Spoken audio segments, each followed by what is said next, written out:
The proctor had already called the withdrawal window, closed by the time Kale, Maddox figured out how to tie the standard issue training wraps around his wrists.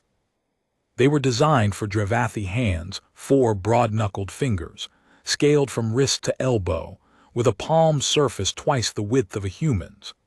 On Kale's hands they bunched at the heel of the palm, left 3 inches of excess strap dangling past his knuckles, and refused to cinch tight enough to stay put without improvisation. He tucked the excess under the first loop, pulled it through the second with his teeth, and looked up in time to hear instructor Voss Aldrin read the final competitor roster for the Crucible trials. 41 names, 39 Dravathi. 1 Kethani, a gray, squat, 6-limbed runner from the heavy grav colony on Taldas, built like a barrel with legs, and a metabolism calibrated for endurance work that the Academy did not take seriously because the Kethani body was, by Dravathi aesthetic standards, profoundly unimpressive. And 1 human. Candidate Maddox, Voss Aldrin said, reading from the intake roster without inflection.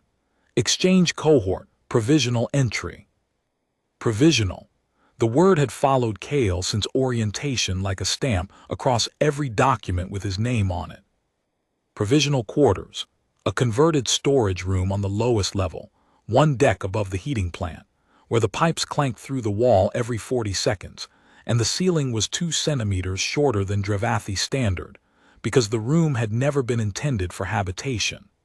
Provisional mess access.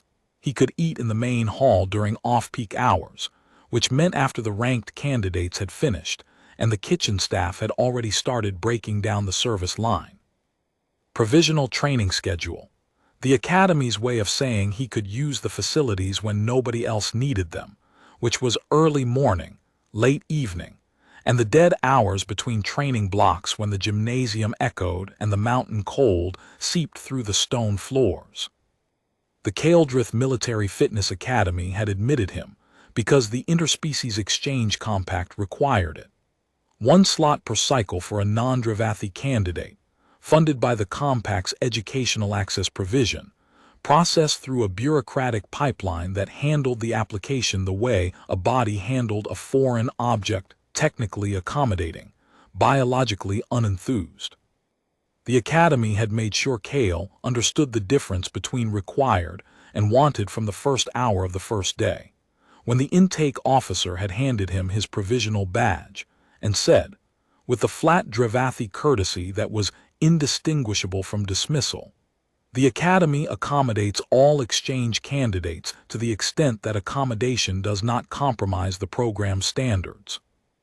The assembly hall was a long stone and steel nave cut into the mountainside above the Academy grounds, lit by strip lights recessed into the ceiling at intervals calibrated to Dravathi visual acuity, slightly blue-shifted, which made the stone walls look colder than they were, and gave every face in the room the faintly clinical quality of a specimen under examination.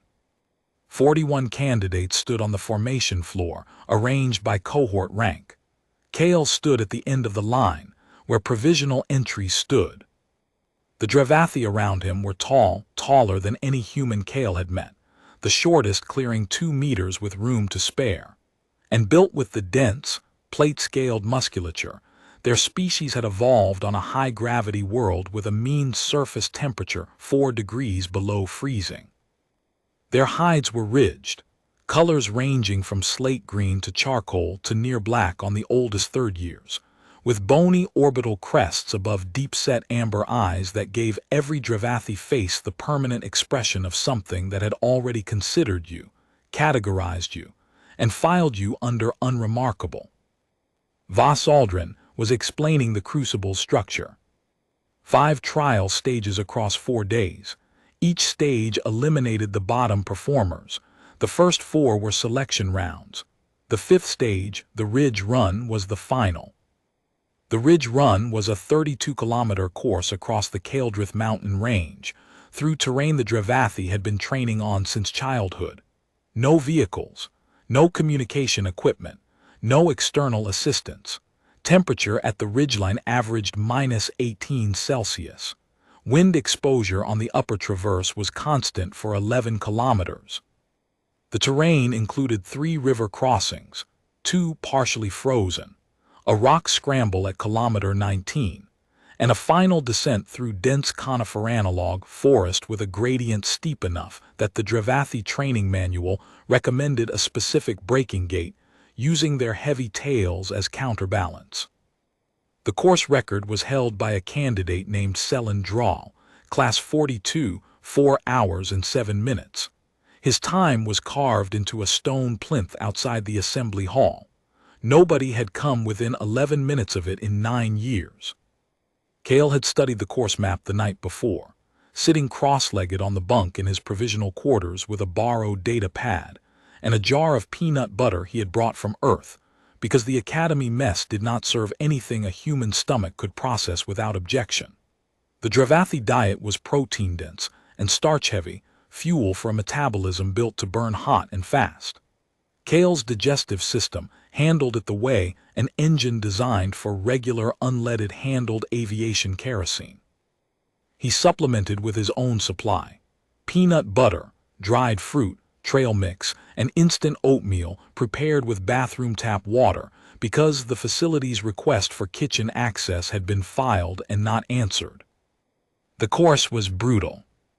Elevation changes of 800 meters across exposed ridgeline, 3 river crossings. He did not have a tail. His legs were 12 centimeters shorter than the shortest Dravathi in the cohort. His body mass, 68 kilograms, was roughly 60% of the average competitor. His cardiovascular system had been described, in the medical intake report, as adequate for the candidate's species, insufficient for competitive performance in Dravathi standard endurance events. The report had been filed with the clinical detachment that made professional dismissal feel like a weather forecast. The candidate standing next to Cale in formation was named Torin Gall, second year, Dravathi. Broad-shouldered even by their standards, with scale plating that had darkened to near black across his upper back, a maturity marker signifying peak conditioning. Torin had placed third in the previous year's Crucible and was expected to win this one. Torin looked down at Cale's wrist wraps, the bunched fabric, the tucked excess, the improvised cinch. "They don't make a size for you," Torin said, "not cruel, observational. The Dravathi didn't invest energy in cruelty. They stated what was evident. They don't make a size for me. The ridge run is 32 kilometers at altitude. Your species has a thermoregulation deficit above -10. I'm aware. You've read the medical assessment. I wrote a response to the medical assessment. The physician didn't read it." Torin's orbital crest shifted, a microexpression Cale had spent 3 months learning to decode. Mild interest. What did the response say? That the assessment measured the wrong things. Torin looked at him for 2 full seconds. Among the Dravathi, 2 seconds of direct eye contact from a ranked candidate to a provisional was a notable expenditure of attention. Then he faced forward, and the trials began. Stage 1 was a timed obstacle course built into the mountainside. Vertical climbs on frozen rock, traverse walls with grip points spaced for Dravathi reach, balance beams over a frozen creek bed, cargonet crawls through gravel tunnels, and a final sprint across loose scree. The Dravathi moved through it with efficient, heavy-footed power, clawed feet gripping stone, tails swinging for balance, dense frames absorbing impacts that would have rattled a human skeleton at the connective tissue. They were built for this mountain. The course was built for them. Cale was a 68-kilogram foreign object moving through a system that had not been designed to include him and was not trying to. He finished 27th out of 41, dead middle. The Dravathi who finished behind him had made errors, missed grips, scree slides, balance beam falls. None had been slower by physiology. They had been slower by mistake. Cale had not been fast. He had been clean, every grip held, every beam crossed, every crawl completed without a reset. The proctors recorded his time with the notation: completed, no falls, no errors, Time reflects species-typical locomotion limitations. Species-typical locomotion limitations. Cale read the notation that evening, sitting on his bunk eating peanut butter from the jar because the room did not have a chair. He was not insulted. The notation was accurate. He was slower. His legs were shorter. His mass was less. On a course designed for Dravathi biomechanics, he ran at a mechanical disadvantage no effort could erase. But the crucible was not one course, it was 5, and the courses got longer. Stage 2 was a 12-kilometer trail run through the valley. Rolling terrain, mixed surface, frozen dirt, loose gravel, patches of ice-crusted bog. The Dravathi crossed the bog with heavy flat-footed strides that cracked through the crust and found purchase beneath. Mass plus gravity plus claw grip equaled traction. Simple physics, entirely on their side. Cale's physics were different. His lighter frame did not crack the crust. He ran on top of it, feet landing fast and flat, weight distributed, ground contact time so brief the surface never failed beneath him. Where the Dravathi spent energy punching through, Cale spent nothing. He skimmed. He finished 19th, 8 places higher. The shift registered in the mess hall. Not in words, the Dravathi didn't discuss rankings over food. It registered in the peripheral attention. 6 heads turned when Cale entered during his off-peak window. 2 conversations paused when he sat at the provisional table. Someone looked at the results board, then at Cale's back, and said something in the low Dravathi register that his translator rendered as 2 words. He gained. He gained. The Dravathi observation that a trend was developing. Trends, once identified, required monitoring. The observation was not concern. The Dravathi did not concern themselves with exchange candidates. It was categorization. They were sorting Cale into a file that did not yet exist, and the absence of the file was the thing that had generated the attention. Cale ate his peanut butter at the provisional table and watched them not watch him. 3 months at the academy had taught him what Dravathi peripheral attention looked like, the slight rotation of the orbital crests, the way the amber eyes would track to a specific point without the head turning. They were built for it. Ambush predators. Centuries of social refinement had redirected the hardware from hunting to assessment, but the hardware was the same. Constant environmental scanning, rapid categorization, minimal wasted motion. He had used the same hardware in reverse. 3 months of observation, building a mental catalog of Dravathi physiological tells. The orbital crest configurations, 11 distinct positions he had identified, with at least 4 more he suspected existed in private interactions. The tail set low for conservation, mid for engagement, high for challenge. The breathing patterns, the Dravathi respiratory rate increased before they spoke, a half-second pre-verbal inflation of the chest cavity that served no acoustic purpose but acted as a social signal. I am about to say something. He had not shared any of this with the academy. The Dravathi valued measurement, but they valued their own measurements, conducted by their own instruments, applied to their own frameworks.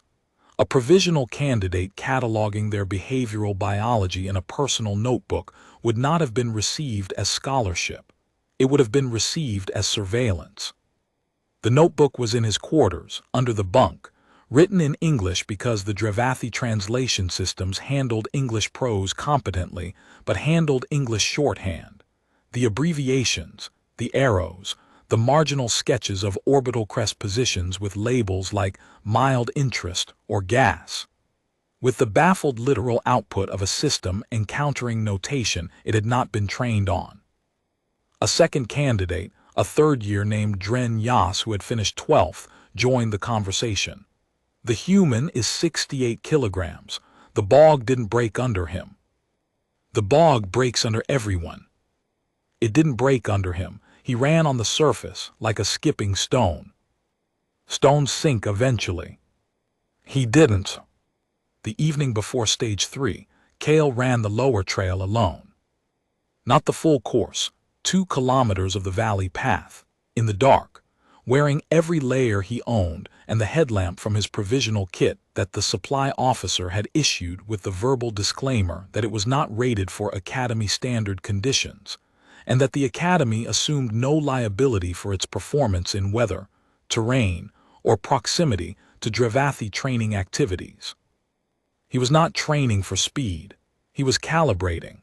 Each stride on the frozen dirt told him something the data pad could not: how much energy the surface cost, how long the cold took to penetrate the shipping crate insulation, where the heat leaked first hands, then feet, then ears, in that order, on a predictable timeline he could plan against. The Dravathi trained by doing the course at race pace. That was their methodology, specificity of stimulus.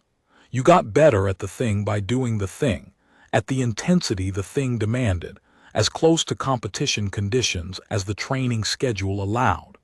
It was sound methodology for a physiology that peaked in response to peak demand. Cale's physiology did not peak. It sustained. The training that made him better was not training at race intensity, but training at understanding, mapping the terrain's cost structure, identifying which sections favored his body and which taxed it, building a metabolic budget for the full distance that accounted for the one variable no Dravathi training plan had ever included: what happened after the sprint-adapted body ran out of sprint. He logged the results in the notebook. Energy cost per surface type, thermal drain rate by layer configuration, stride frequency at various grades. The data would not have impressed the Academy's sports science faculty, who operated equipment capable of measuring Dravathi metabolic output to the third decimal. Cale's equipment was a watch, a notebook, and the ability to feel what his body was doing and write it down. But the data was for a chassis. The Academy's equipment had never been asked to optimize. Prel Danesh, the Kethani candidate who had washed out in Stage 2, found him stretching in the corridor outside the provisional quarters. She was packing her gear for transport. The exchange shuttle departed in 2 days, carrying the eliminated candidates back to their home systems. "You were running," she said. Kethani did not use question marks the way humans did. They stated observations and let the other party decide whether elaboration was warranted. Calibrating. In the dark. The ridge run starts at dawn. Some of the early kilometers will be low light. Prel looked at him with the Kethani expression he had learned to read as respect, a slight forward tilt of the upper body, the 6 limbs settling into a wider stance. The Kethani were built for endurance too, in their way, barrel-bodied, heavy grav adapted, with a cardiovascular system that could sustain moderate output for hours. Prel had washed out not from lack of endurance but from a structural failure. Her left forward knee, a known weak point in the Kethani design, had given under the lateral loads of the obstacle course. The wrong course for her body, at the wrong moment.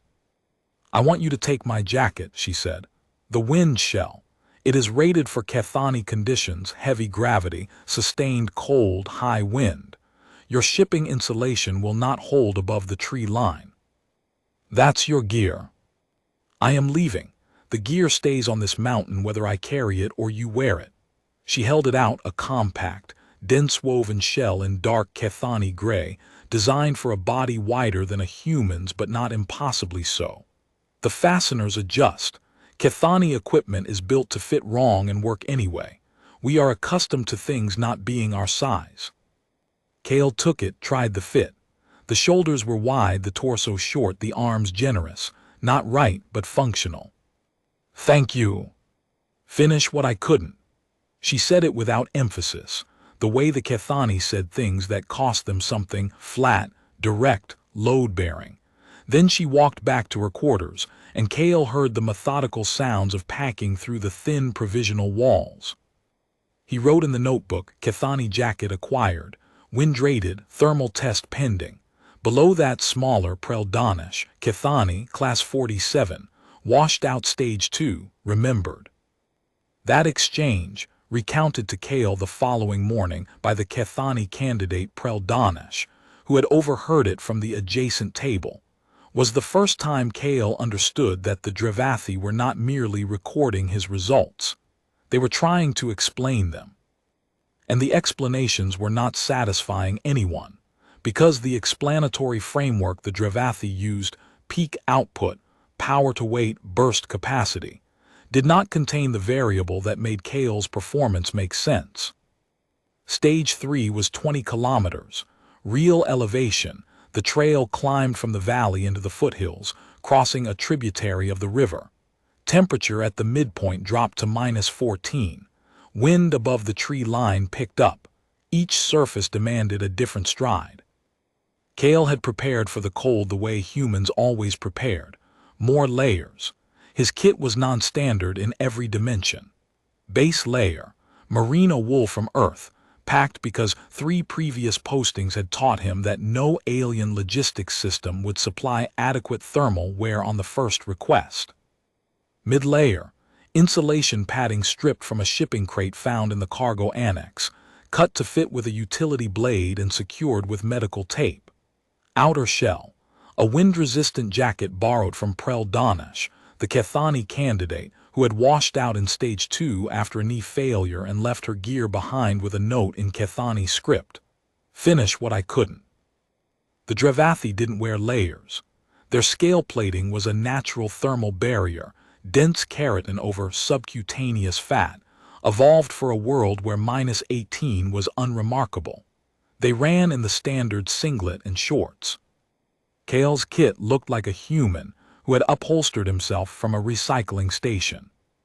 Instructor Vossaldrin examined it at the starting line. Her expression, the neutral Dravathi pedagogical face that modulated for nothing.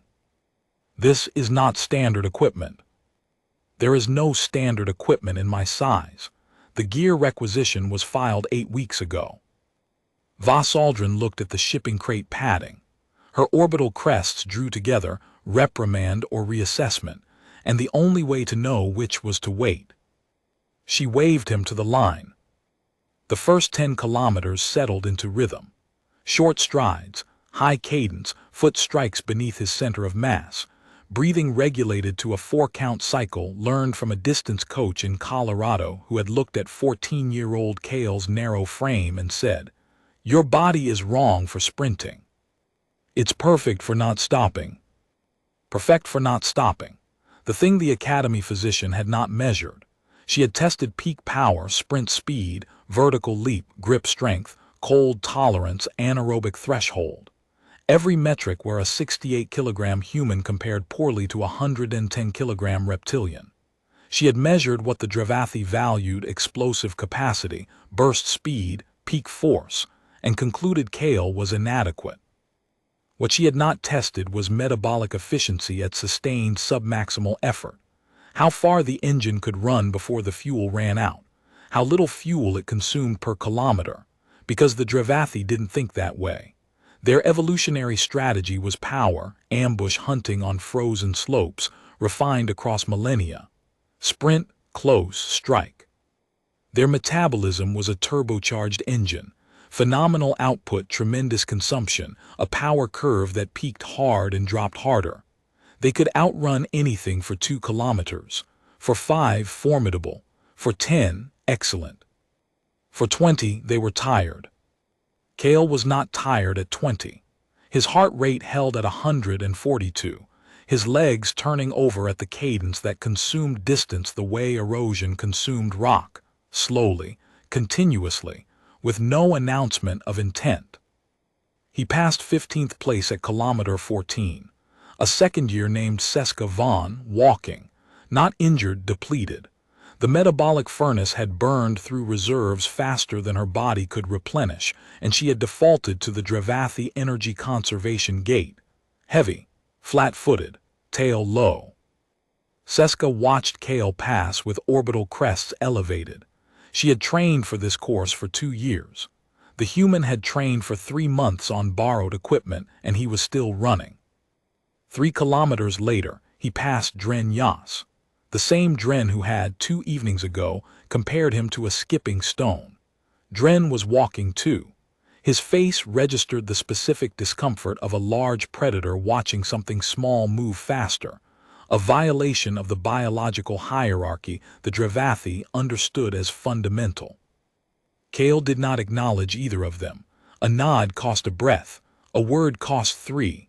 Over 20 kilometers, breaths were currency. 12th at kilometer 16. 9th at the river crossing, where his lighter body forded waist-deep current without the full torso submersion the heavier Dravathi endured. Their mass dragged them deeper, their stride slowed, their dense frames fought the current like boulders in a stream. Kale waded through at chest height, the Kethani jacket holding warmth against his core, the cold filed under deal with later. 8th at kilometer 18. 7th at 19, where the trail narrowed through a technical section of frozen switchbacks that the Dravathi navigated with their characteristic heavy precision. Each footfall placed like a calculation, each turn taken wide to accommodate their mass and tail swing. Kale took the turns tight, inside line, body leaning, the same way he had taken trail switchbacks in Colorado and New Mexico and the Sierra Madre, where the turns were the thing you used to gain ground on bigger runners if you knew how to carry your weight through them instead of braking for them. At kilometer 19, the trail switchbacks began, and the mathematics of the race shifted from a conversation about fuel to a conversation about geometry. The Dravathi navigated switchbacks with disciplined caution. Their mass, 110 kilograms of dense scaled musculature, balanced by a heavy tail, created momentum that each hairpin turn had to arrest and redirect. The standard technique was the wide line approach. Swing to the outside of the turn, decelerate, pivot around the apex using the tail as a counterweight, accelerate out on the new heading. Efficient for their body, expensive in distance. Every wide turn added meters.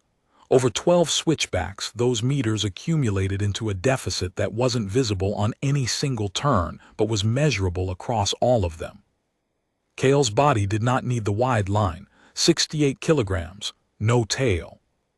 A center of gravity that sat higher and narrower, allowing him to lean into turns the way a bicycle leans, body angled, feet striking the inside line. Each turn taken tight enough that the total distance through the switchback section was 15 to 20% shorter than the Dravathi path through the same terrain. He had learned this in Colorado, trail running in the mountains above Boulder, where the switchbacks climbed through aspen groves and the runners who won were not the ones with the biggest engines, but the ones who carried their weight through turns instead of braking for them. A coach named Margaret Hess, 63 years old, 5 feet 2, 112 pounds, who had told him when he was 16, "The turn is not an obstacle. The turn is where you gain time.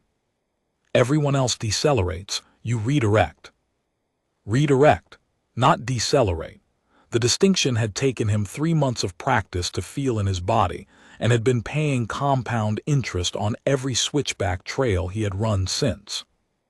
The Dravathi candidate he passed at the 11th switchback, a third-year named Oral Vaughn, solidly built, running a textbook wide-line approach, watched Kale cut inside with an expression of pure biomechanical confusion. The move was not faster in any way Oral's training had taught him to evaluate. It was not more powerful. It did not involve superior traction or explosive acceleration.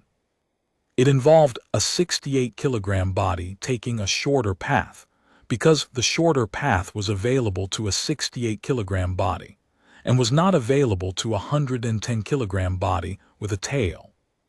The advantage was not strength, it was architecture.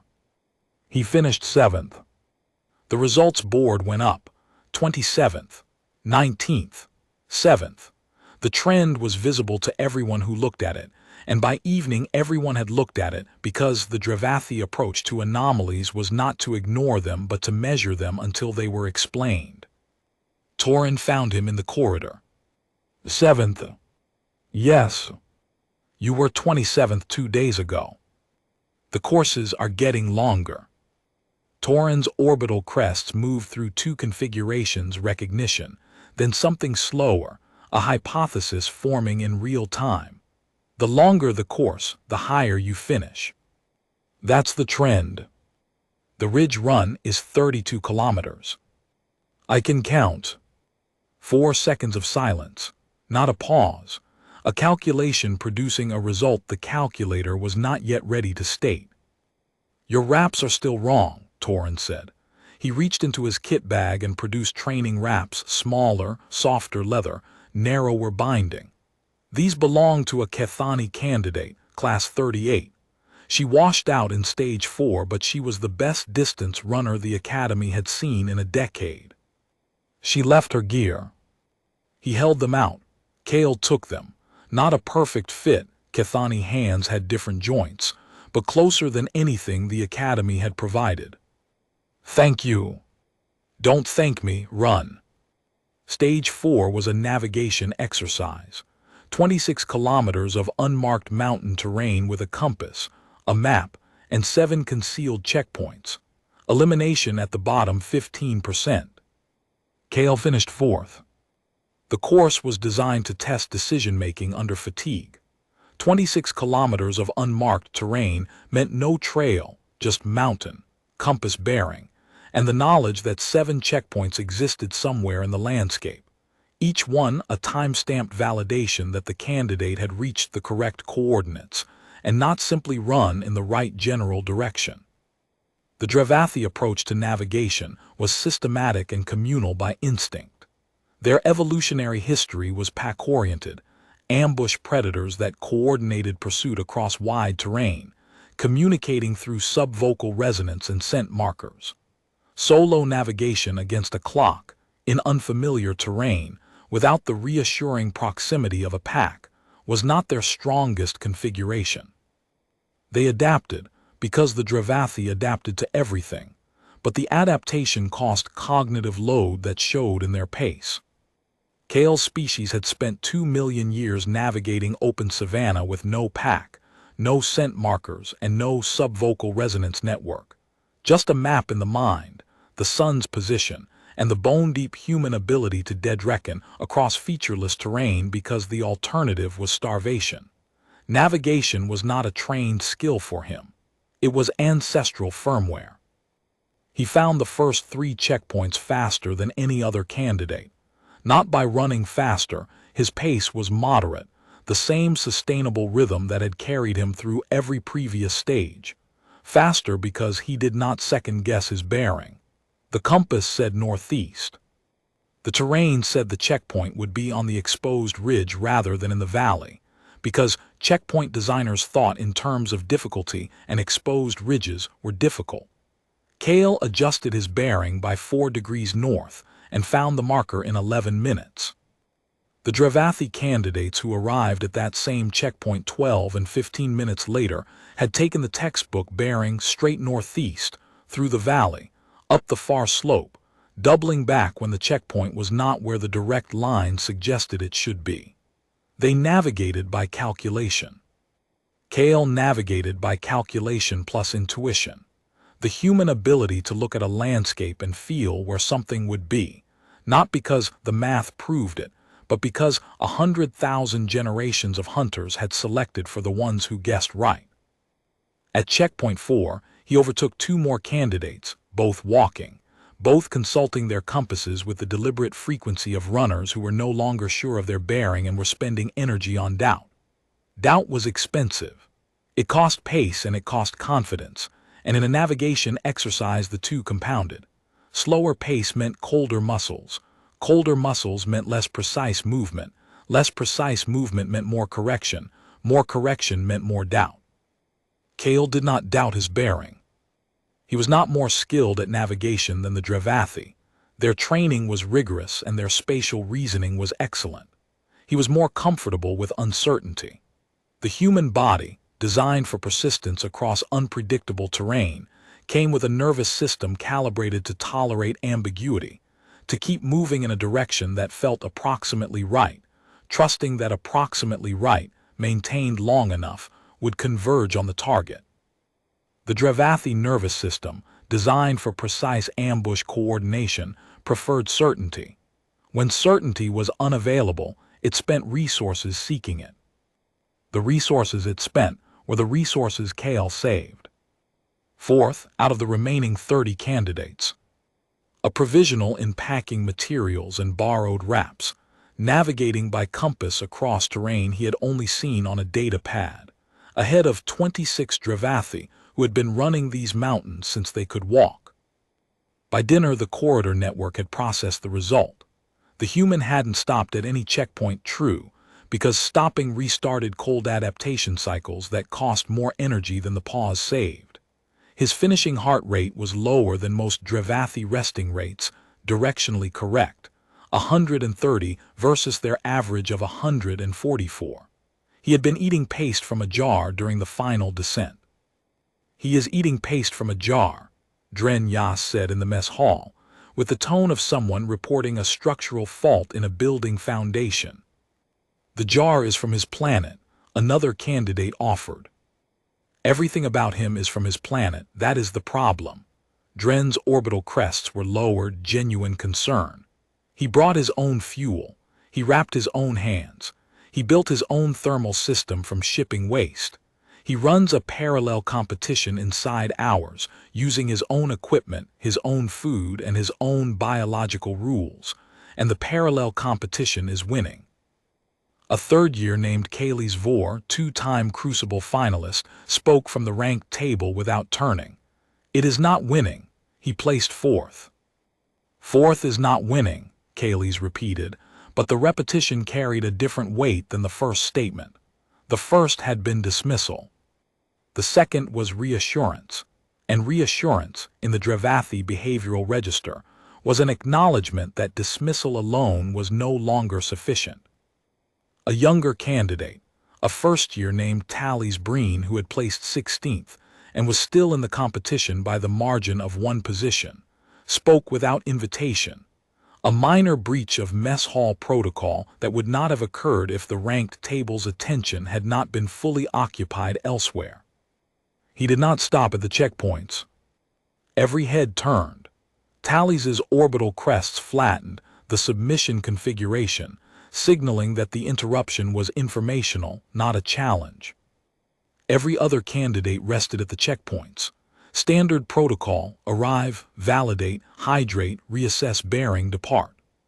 30 to 90 seconds per stop, 7 stops. The human validated and continued moving. He did not rest. He did not hydrate from the checkpoint supply. He did not reassess his bearing. He didn't reassess. He arrived at each checkpoint on bearing. No correction required. Tallies paused. His compass was in his left hand the entire time. He checked it once at checkpoint 3. Once. At the others he did not check it. The table absorbed this. Among the Dravathi, navigation was a discipline, taught, practiced, examined, corrected. The idea that a candidate could cross 26 kilometers of unmarked mountain terrain, find 7 concealed checkpoints, and check a compass once was not impressive. It was unsettling. It suggested a navigational process that operated below the level of conscious calculation. In a stratum of cognition, the Dravathi did not map, because they had never needed to. He placed 27th 3 days ago. He has gained 23 positions across 4 stages. The trend is linear. He gains as the distance increases. Silence from Kaylee's. The specific silence of someone who had done the same arithmetic and liked the result less than the person who had said it aloud. Torin Gall, seated at the far end of the ranked table, said nothing. He was looking at the cumulative standings, where Kale Maddox occupied 6th place overall, 3 positions from the podium, with the longest course still ahead. Torin's expression was the efficient Dravathi neutral. But his eyes stayed on the board for 9 seconds, which was 3 times the standard Dravathi attention allocation for a known dataset. He was not reading the numbers. He was sitting with what the numbers predicted. That evening, Torin walked the corridor past the provisional quarters. Not inspecting. The Dravathi did not inspect lower-ranked candidates' living arrangements. Walking. At a pace that happened to pass the open door of Kale's room at a time when Kale happened to be in it. Kale was sitting on the bunk, cross-legged, with the data pad balanced on one knee and the notebook balanced on the other. He was copying numbers from the pad into the notebook. Not all the numbers, Torin noticed, but specific ones. Selected metrics, extracted from the stage results that were publicly posted, transcribed into a format the notebook's margins could accommodate. The room was exactly what provisional quarters were. A converted storage space, narrow, low-ceilinged, lit by a single overhead strip that flickered at a frequency too slow for Dravathi eyes to detect, but apparently perceptible to human visual processing, based on the way Kale had positioned the data pad screen to supplement the light. The bunk was standard issue, too long for a human body, the excess length filled with folded clothing and the equipment bag that served as both storage and pillow support. The walls were bare except for a single sheet of paper taped at eye level, a course map, hand-annotated, with markings in a script Torin did not read. Kale looked up, saw Torin, did not react with the start or the straightening that a provisional candidate might be expected to display when a ranked candidate appeared in their doorway. He looked up the way a person looked up from work when someone passed, noting the presence, filing it, returning to the task. The Ridge Run elevation profile is posted on the second-floor corridor board, Torin said. I copied it this morning. The posted profile does not include the secondary drainage at kilometer 23. The drainage floods in snowmelt and creates a marsh crossing that adds 400 meters to the ford. Kale wrote something in the notebook, 400 meters, which side of the trail? West. The footing is loose shale under standing water. Heavy candidates ford it. Light candidates have attempted to cross the upper bank, but the shale is unstable. Is there a third option? No one has looked for one. Kale wrote again. Then he looked up, and his expression was the one Torin had seen across 4 stages of competition, quiet level, the face of a person who was always calculating and never announcing the results. Thank you for the wraps, Kale said. The wraps are equipment. Equipment has no sentiment. Thank you for telling me about the drainage. Torin stood in the doorway for one more second. The heating pipes clanked. The overhead strip flickered. The drainage is information, Torin said. Information has no sentiment either. He left, but the information had been delivered, and the delivery had not been accidental, and both of them knew it. The peanut butter was the detail that circulated widest. The Dravathi nutritional philosophy favored lean proteins and complex starches metabolized in rapid burn cycles, the fuel of an engine built to redline. Peanut butter was a paste of pulverized legumes suspended in plant oil, combining fats, proteins, and sugars in a ratio no Dravathi nutritionist would prescribe. It fueled a human endurance system with the slow, reliable burn of a lamp that did not care about brightness as long as it never went out. Legume paste, a third-year candidate said at breakfast the next morning, with the flat Dravathi intonation reserved for facts that were both true and baffling. Suspended in plant lipids, as performance fuel. His species eats it as a staple, someone answered. Children eat it. Children. It is a children's food that he uses as race fuel. This is what we are competing against. The morning of the Ridge Run, the mountain was white. Snow had fallen overnight, not the light dusting the Dravathi considered unremarkable, but genuine accumulation, 20 centimeters of heavy wet snow over frozen ground. The ridgeline was invisible under cloud. Wind at the summit gusted to 60 kilometers per hour. Temperature at the start line was -9. At the ridgeline, it would be -20 or worse. Voss Aldrin addressed the remaining 23 candidates. Her tone did not modulate. The Dravathi pedagogical register adjusted for nothing, because modulation implied some information was more important than other information, and the Dravathi educational philosophy rejected that premise. 32 kilometers, ridgeline route, full conditions, The course has not been modified for weather. The crucible does not modify for weather. The mountain does not modify for you. 23 candidates. 22 Dravathi and Kale, at the end of the line in his shipping crate layers and Kethani wraps, peanut butter in his pack. He had slept 3 hours. The rest he had spent running the course in his mind, every gradient, every ford, calculating the one variable no map could quantify. How much the Dravathi would fade when the distance finally got long enough for fading to matter more than power. The start was staggered by rank. Provisionals last. Kale left the mark 2 minutes behind the final ranked runner, a built-in deficit ensuring his position reflected performance. It also meant he could see everyone ahead, every heavy stride punching through snow, every tail swinging counterbalance, every column of breath vapor rising like a row of small fires, burning hot. Kale's breath made less vapor. His metabolism burned cooler. The first 8 kilometers climbed through the valley into the foothills. Frozen dirt under fresh snow, the Dravathi pack moved with rhythmic power, lift, plant, crack through the crust, press, lift again. Each stride broke the surface. Effective, powerful, expensive. Kale's feet did not break through. 68 kilograms across a high-cadence stride spread his weight the way a leaf spread on water. He ran on the snow. The energy exchange favored him. His cost per kilometer on this surface was less than half of theirs, because their strides fought the snow and his rode it. 20th at kilometer 10, 19th at 11. The snow was taxing every stride at a rate the Dravathi metabolic budget had not planned for. 20 centimeters of resistance per footfall, multiplied by thousands of footfalls, multiplied by 110 kilograms. The math was relentless. Kale's math was different.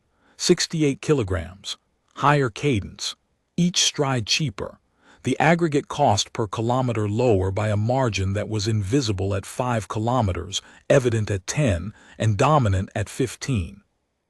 At the ridgeline kilometer 14, the wind hit, horizontal snow, gusts that staggered the Dravathi, their larger frames catching the wind like sails. Kale's smaller body cut through by presenting less to push against. He leaned in, shortened his stride, held the cadence. The shipping crate insulation caught the wind and held it. The Kethani jacket shed the snow. He counted the runners ahead by their breath vapor, columns of white rising against the gray sky, each one a metabolic flare signaling the rate at which a Dravathi body was burning through reserves. 15 columns. 14. The count was dropping, not because runners were stopping, but because the vapor was thinning, less output per breath, less fuel per stride. The furnaces were banking. Kale's breath made a thin, steady wisp. The wisp did not thin. The wisp did not vary. It was the exhaust signature of a machine running at design efficiency, and design efficiency for a human endurance chassis looked, from the outside, like nothing at all. 15th at kilometer 16. The Dravathi were crossing the metabolic line, the point where fuel consumption exceeded supply, and the body began borrowing from reserves it would not repay during the race. Their furnace, built for explosive ambush hunting, burned so hot that 16 kilometers of sustained snow running at altitude depleted reserves a shorter course would have preserved. 12th at 18. 10th at 20, where Kale ate peanut butter from the jar, 2 spoonfuls consumed without breaking stride, the caloric payload entering a system that would metabolize it across the next 12 kilometers, because slow metabolization was the human factory setting. At kilometer 21, Kale found Torin's drainage. It was exactly where Torin had described, a wide, shallow flood of snowmelt pooling across the trail's western edge, the shale beneath it invisible under 4 centimeters of standing water that reflected the low cloud like a gray mirror. The standard route forded it directly, judging by the churned footprints of the candidates ahead, all of them punching through the water and sinking ankle-deep into the loose shale beneath. Heavy footprints. Expensive footprints. Each step on loose, wet shale cost traction and balance cost cognitive load. and at kilometer 21 cognitive load was a resource no one had in surplus. Cale stopped for 3 seconds. Not to rest, 3 seconds was not rest. 3 seconds was assessment. He looked at the drainage, the shale, the upper bank Torin had mentioned. Unstable, Torin had said, for heavy candidates. He weighed 68 kilograms. The upper bank was a meter-high shelf of compacted gravel and frozen mud, angled at 30 degrees, with tufts of dead mountain grass anchoring the surface at irregular intervals.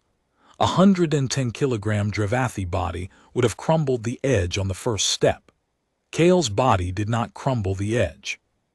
He scrambled up in 2 moves, hands gripping the grass tufts, feet pressing flat against the frozen mud, and ran the upper bank for 40 meters above the drainage, on solid ground, dry at full cadence. Below him, a Dravathi candidate was mid-ford, water to her calves, each step a negotiation with the invisible shale. She looked up and saw Cale running above her on the bank she had been told was unstable. Her orbital crests performed a sequence Cale had not catalogued, something between confusion and involuntary respect. He dropped back to the trail beyond the drainage. No time lost, no energy spent on the ford. One more data point for the notebook he was not carrying but was writing in his head. Light bodies open routes that heavy bodies close. 9th at 21.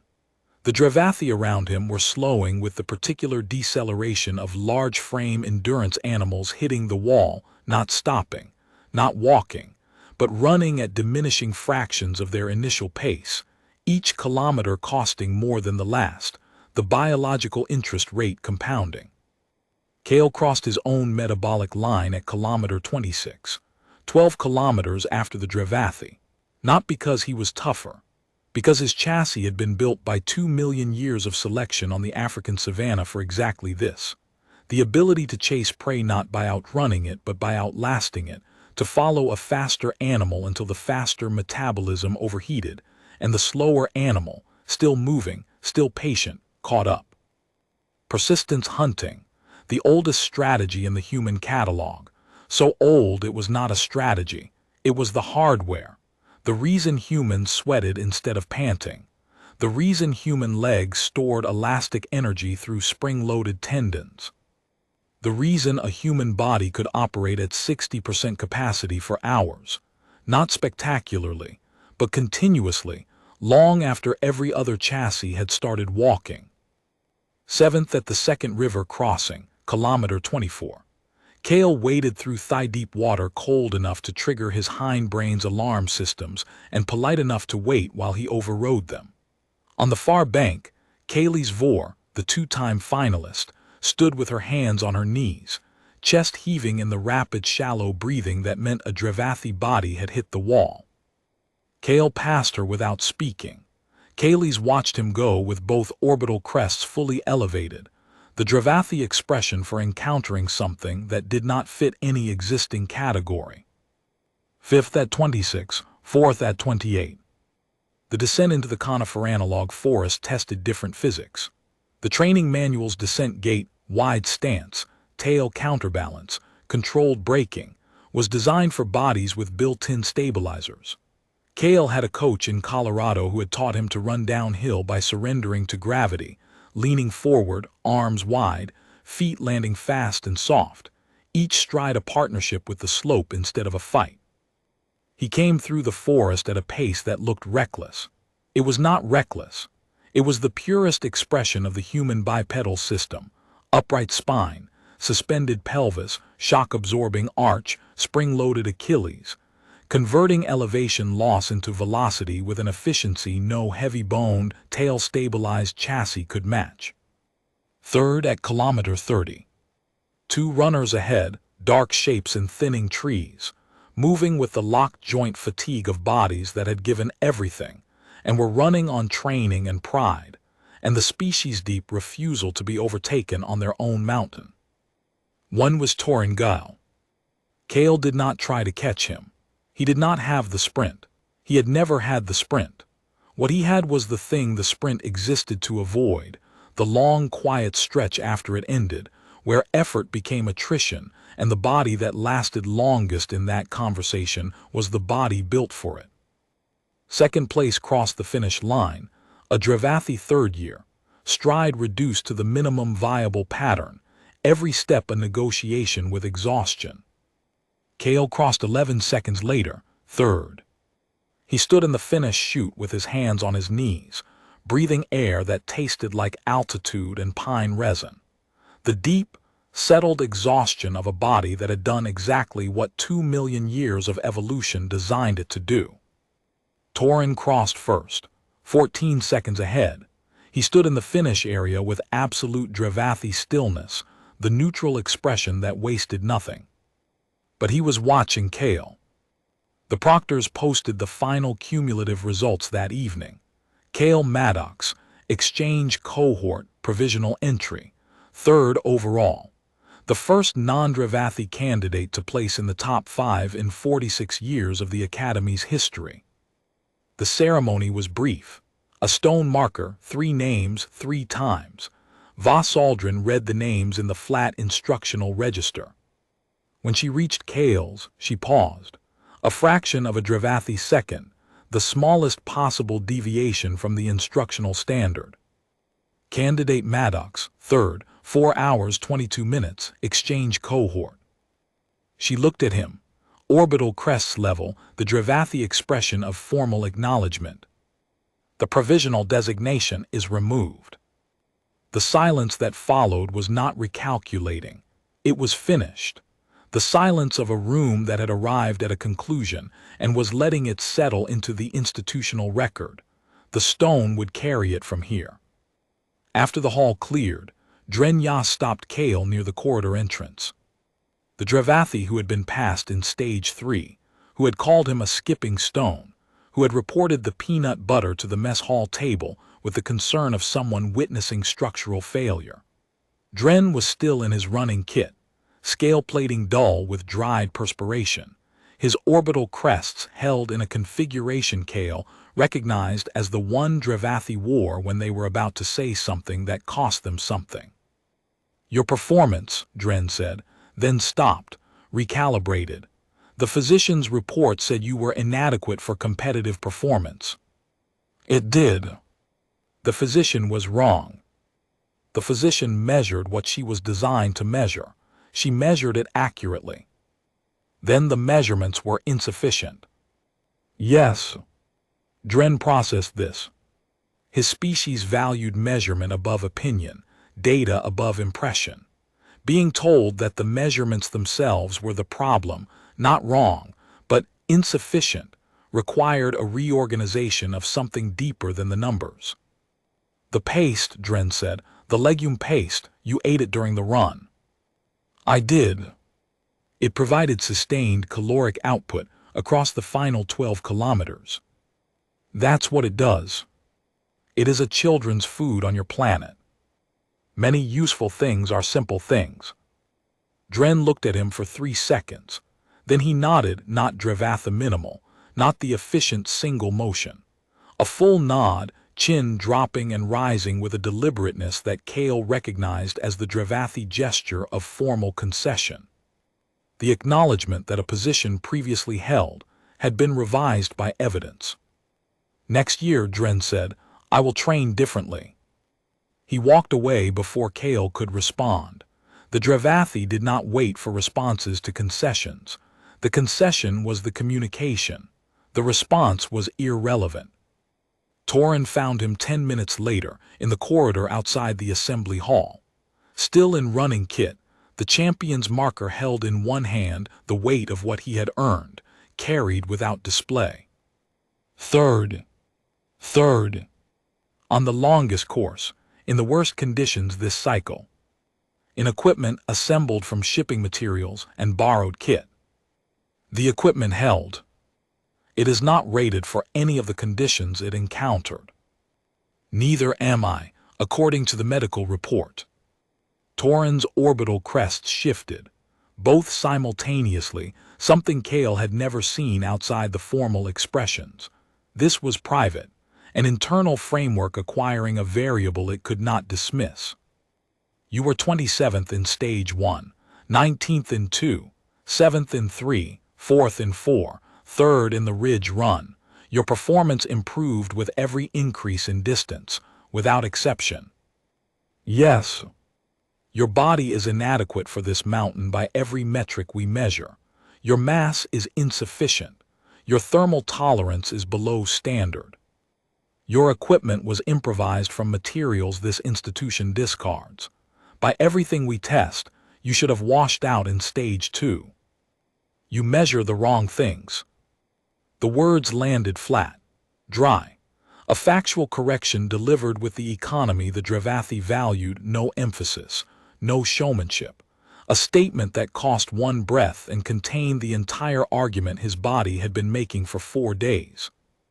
Torin held the silence. Then, the physician's report. You said you wrote a response. What did you write? Kale looked at him. 68 kilograms of humans standing in a corridor built for bodies twice his mass, wearing wraps from a Kethani runner, fueled by legume paste and dried fruit from a planet the Dravathi had classified as a mid-tier biosphere with a species of moderate physical capability. I wrote that your tests measure peak output. Humans are not peak output machines. We are duration machines. We don't run the fastest. We run the longest. On a course long enough, the longest runner always catches the fastest. Torin looked at the champion's marker, his name, his time, carved into the stone of a mountain his species had owned for 2,000 years. The course record is 4 hours and 7 minutes, clear day, optimal conditions. I know. You ran Fort Wentitu, in fresh snow. In packing materials, with a 2-minute staggered deficit. I did. Silence, longer than any Kale had experienced from a Dravathi. The heating pipes clanked behind the wall. The strip lights hummed above the stone. Next year, Torin said, the Academy is extending the Ridge Run to 40 kilometers. The curriculum committee approved the revision last month. They have been discussing it for 3 years. 8 more kilometers. 8 more kilometers, he paused, on a longer course. He did not say in your direction. The mathematics said it for him, and the Dravathi trusted mathematics more than language. I'll be here, Kale said. Torin nodded. Dravathi minimal, a single downward motion. But his orbital crest stayed in the configuration Kale had not been able to read, and standing in the stone corridor with the cold leaking through the walls and the mountain quiet above them, Kale realized he could read it after all. It was not surprise, not recalculation, not a framework being revised. It was respect. Not given because Kale had won. He hadn't. 3rd place, behind 2 Dravathi who were faster, stronger, better adapted to every condition the mountain could produce. Respect given because every measurement said he did not belong here and every kilometer said he did. Because the mountain had tried to remove him and had not succeeded. Because the Dravathi valued efficiency above all things, and they had watched a body built for a different world find the most efficient possible use of itself, not by imitating their strengths, but by outlasting them with its own. Kale walked back to his quarters, sat on the bunk, peeled off the shipping crate insulation, unwound the Kethani wraps, opened the peanut butter, half empty. Enough for next week. Enough for next year if he paced himself. Pacing was the one thing his species had always been good at. Outside, the mountain was dark and quiet and covered in snow, and somewhere along the Ridge Run course, the footprints of 23 candidates were filling in, the deep, heavy craters of Dravathi strides disappearing under fresh accumulation, swallowed by the mountain within hours. Kale's prints were shallower, lighter, closer together. They would last a little longer because the body that made them had pressed less deeply, because pressing less deeply was the entire point. By morning they would be gone, but the stone marker in the assembly hall would stay, and carved into it, between two Dravathi names in the language of a species that had owned this mountain for 2,000 years, was a human name. Third place, 4 hours and 22 minutes. Exchange cohort. The one who kept going when the mountain said stop.